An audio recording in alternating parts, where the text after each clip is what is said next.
আসসালামু আলাইকুম।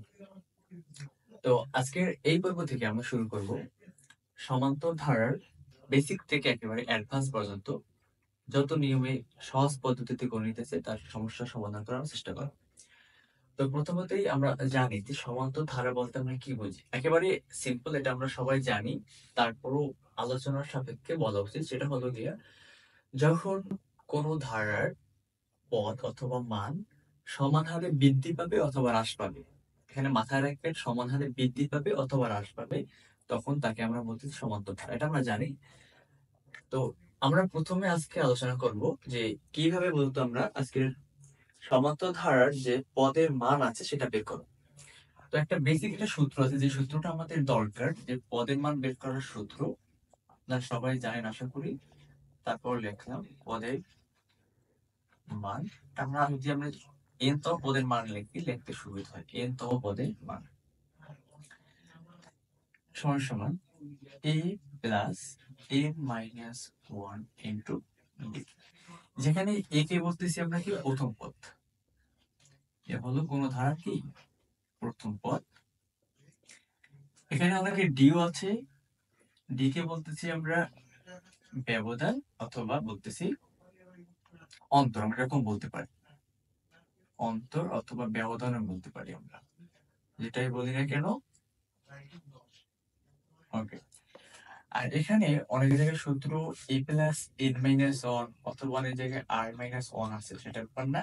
তো এটা হচ্ছে আমাদের n তম পদ অথবা r তম পদ, যেটা বলি আমরা সেই সাপেক্ষে লেখা হবে এখানে।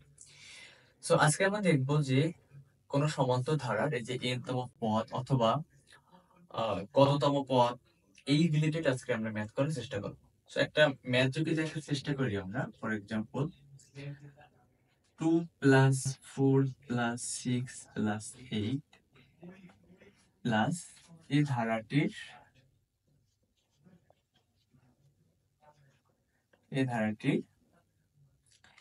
10 তম পদ কত। আপনারা এইরকম ম্যাথ অনেকে দেখে থাকবেন, 10 তম পদ কত। অনেক চাকরি পরীক্ষায় বা 9-10 এর যে পরীক্ষা আছে সেক্ষেত্রে এরকম অঙ্ক আসে। সেক্ষেত্রে আমরা যদি সূত্রের সাহায্যে করার চেষ্টা করি, এখানে প্রথম পদ কত 2, এবং সাধারণ অন্তর এটাকে আমরা কিভাবে প্রকাশ করি, এখানে যদি বলে দিই যেটা হচ্ছে দ্বিতীয় পদ মাইনাস প্রথম পদ।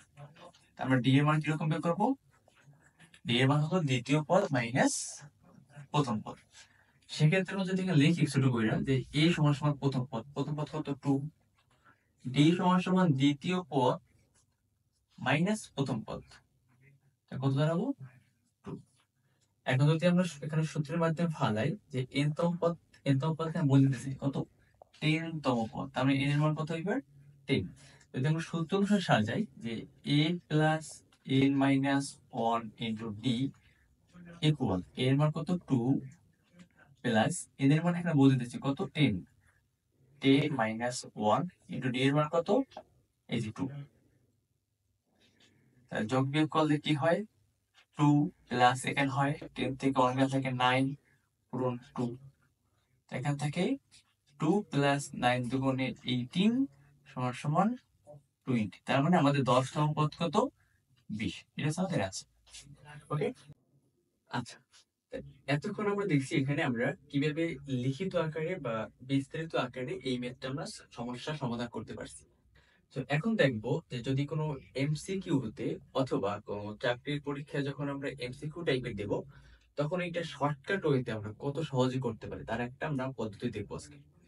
তো যখন এইরকম কোনো ম্যাথ আসবে যে একটা সমান্তর ধারা থাকবে, তার এততম পদ, তার এখানে থাকতে পারে 13 তম পদ, 15 তম পদ বা 30 তম পদ, যেটাই হোক না কেন, যখন এইরকম কোনো কততম পদ বের করতে বলবে, তখন সূত্র হচ্ছে, শর্টকাট সূত্র হলো যততম পদ বলবে, যততম পদ যেটা বলবে সেইটা মাইনাস যততম পদ সেটা মাইনাস সব সময় 1, কত 1। তার মানে যততম পদ মাইনাস 1, তার সাথে গুণ হবে আমাদের ব্যবধান, অথবা আমরা যদি ডি বলি সেটাও ধরতে পারেন, ডিফারেন্স বা অন্তরও বলতে পারেন।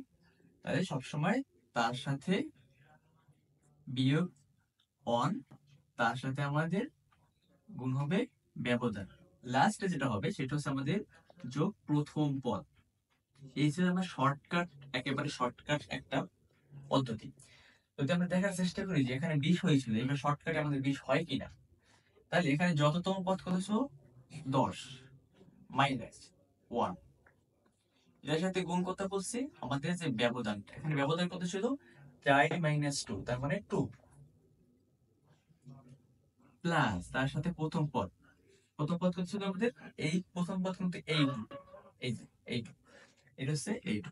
তো যখন আমরা এখন যোগ বিয়োগ করবো, এখানে হয় 9 গুণ 2 যোগ 2, তার মানে 9 দুগুণে কত হয়েছিল, 18 প্লাস 2 সমান সমান 20। তার মানে আমাদের শর্টকাটও হয়েছে 20। দেখেন একেবারে ইজি। এবং আমাদের এখানে বিস্তারিত ছিল 20।